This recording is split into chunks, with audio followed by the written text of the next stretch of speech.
Making my mudding four-wheeler mud better, if that makes sense. We're putting a snorkel on this thing. Basically what a snorkel is it allows the engine / the carburetor to suck in more air when you're in water. Because let's say you had a hole right in the air filter box that sucks in air, but that's underwater. There's no air underwater.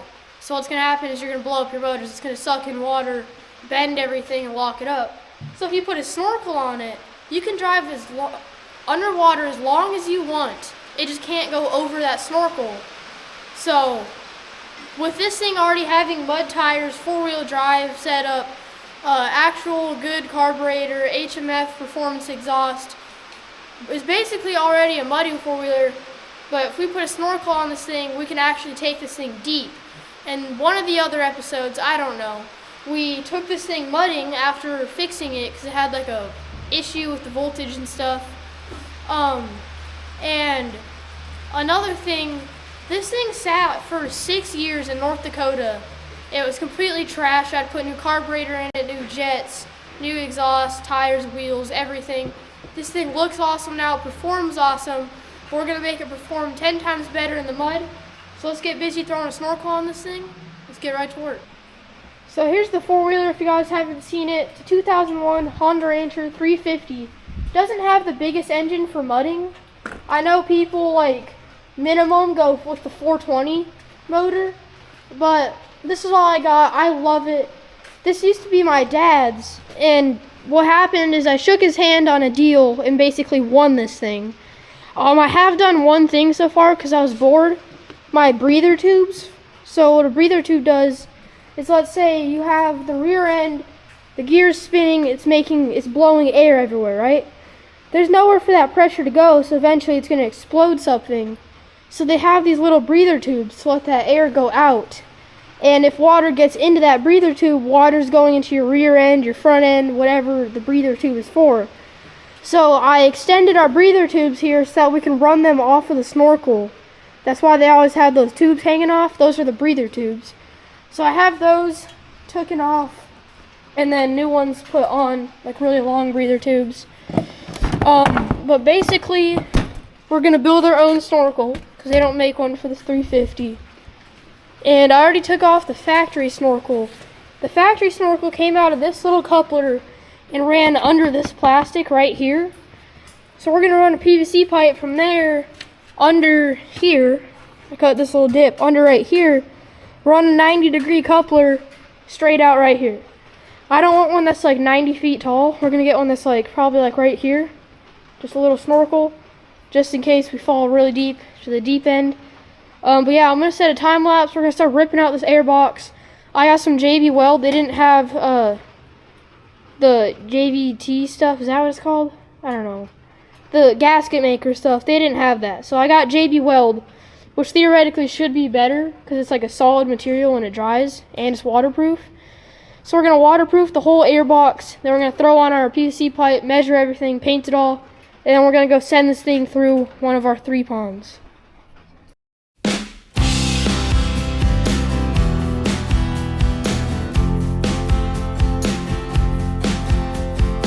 This is the airbox right here, and I've already tried to snorkel this, but the video got messed up. I had the wrong PVC pipe, which is why I have the breather tubes on it.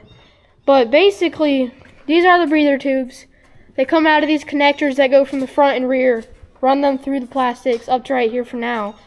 This is the airbox, and on the old version of me trying to snorkel this, I didn't water seal any of this because I thought it's already watertight, but you see how this whole thing is spinning right now? You see that?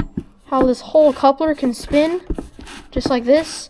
I need to seal that because that means that that's loose and water can easily creep through there. Same with this one, same with this thing. This thing doesn't spin, but I'm just going to clean all this and JB Weld almost the whole front of this because I do not want to blow up this motor. It's an awesome utility quad. So what I'm going to do is I'm going to seal just around every single one of these 3 things, and then I'm just going to kind of like cover quite a bit of it with the leftovers. But I'm gonna set another time lapse. I gotta clean this off so it has something to stick to better. And then we'll get to JB welding. And then we'll start trimming and cutting our PVC pipe and running something through something to make this work.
Alright guys, look at this. This thing looks really nice actually. I patched up every single coupling on here.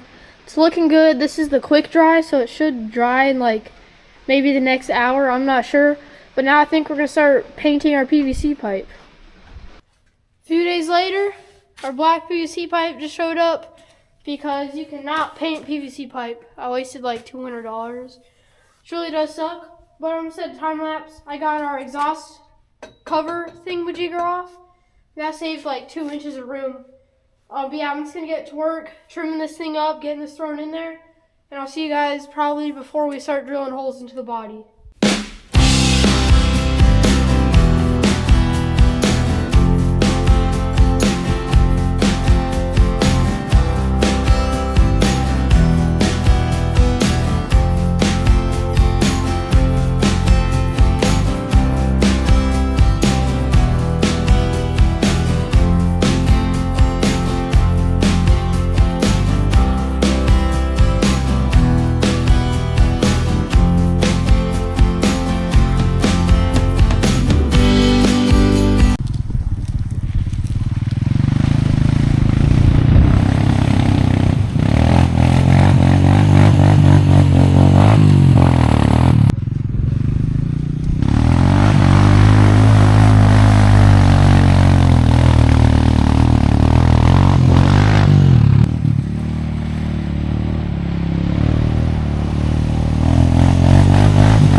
Well, this is the aftermath. Just sloppy, like goop mud. I've never seen this like peanut butter mud ever. It's just straight like goop. Second I got into that mud, it all just sank instantly. Again, the motor is completely fine. Motor never went underwater. The only thing that ever did was these diffs. I don't see any water leaking out of them, which that shouldn't happen. But I think I'm still gonna drain the diffs and put new oil in them, because I have no idea anything about that. The winch got bent in half, but I was gonna take this off anyways, because this probably stopped us mostly when we were in the mud. This was just dragging and holding up all the mud. But yeah, the engine and everything is completely fine. Everything's good. Obviously, clearly it did not go over the Snorkel, not even close. But yeah, I think I should be able to get it home, pressure wash it, bring it into the barn, and then I will probably drain all the oil, engine oil, diff oil, all that, clean it all. We don't need to check our airbox, but we still can if we want. But yeah, I'll see you guys at home. We'll get this thing pressure washed up. Well, guys, I think that's going to do it for today's episode. This thing absolutely rips. I just got it all pressure washed. It looks pretty good. I got it all glass cleanered after I pressure washed it, so it's looking pretty clean and nice, fresh. Snorkel held up good. I'm going to redesign this because I don't know if I showed you guys, this is a 3D design thing. I had to cut it right there so I could pop it over because I didn't know there was a bar right here. I think I'm going to redesign that. I don't know. It doesn't look the best. Snorkel looks good, though. Everything works. Don't forget to subscribe. And thank you guys so much for watching. I'll see you guys on the next one. Stay tuned because I have an insane amount of money in parts right here for my new dirt bike right there. I'm not going to show you guys what it is. I'm sure if you look in the background of other videos, you might see it. But I don't know. Thank you guys for watching. I'll see you next time. Get some.